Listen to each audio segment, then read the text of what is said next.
জয়গুরু। চলো আজকে একটু সুন্দর রান্নার বিষয়টা শেয়ার করি।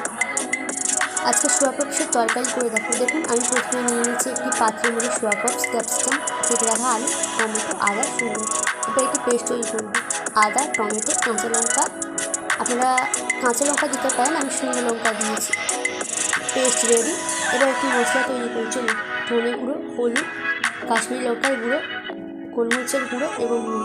এটি একটু জল দিয়ে আমি সুন্দর করে মিশ্রণটি তৈরি করে নেব। এরপর কড়াই গরম করে কড়াইয়ের মধ্যে অল্প একটু তেল নিয়েছি, এর মধ্যে একটু ঘি অ্যাড করব।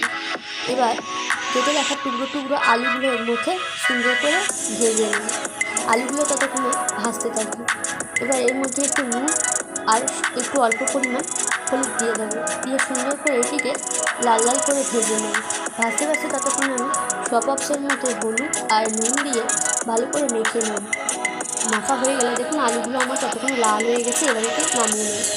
আলুগুলো নামিয়ে নেওয়ার পর এর মধ্যে ওই তেলের মধ্যে আমি পপসগুলোকে সুন্দর করে লাল লাল করে ভেজে নেব। দেখুন আমার পপসগুলো সুন্দর করে লাল লাল করে ভাজা হয়ে গেছে। এবার আমি এটা নামিয়ে নেব।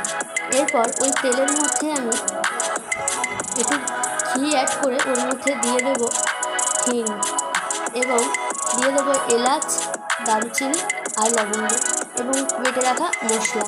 এরপর ওটাকে সুন্দর করে কষিয়ে নেব যতক্ষণ আদার গন্ধ চলে গেলে এর মধ্যে তৈরি করে রাখা মশলাটি অ্যাড করব এবং একটু জল অ্যাড করে এটিকে সুন্দর করে কষিয়ে নেব যতক্ষণ না মশলাটির সুগন্ধ আসছে। এরপর মশলা কষাতে কষাতে ওর মধ্যে ক্যাপসিকাম এবং কাঁচা লঙ্কা অ্যাড করে দিয়েছি এবং এটিকে সুন্দর করে কষিয়ে নিয়ে তেল ছেড়ে গেলে তার মধ্যে আলু এবং পপসগুলো দিয়ে দেবো। পপস এবং আলু দিয়ে সুন্দর করে এটিকে কষাতে থাকবো যতক্ষণ না তেল ছাড়বে, ততক্ষণ এটিকে আমি কষাতে থাকবো এবং কষানো হয়ে গেলে এর মধ্যে একটু অল্প পরিমাণ জল অ্যাড করে নেব এবং এটিকে সুসেদ্ধ হতে দেব এবং এটি সেদ্ধ হয়ে এলে তার মধ্যে গরম মশলা এবং ধনেপাতা অ্যাড করে এটিকে নামিয়ে নেব।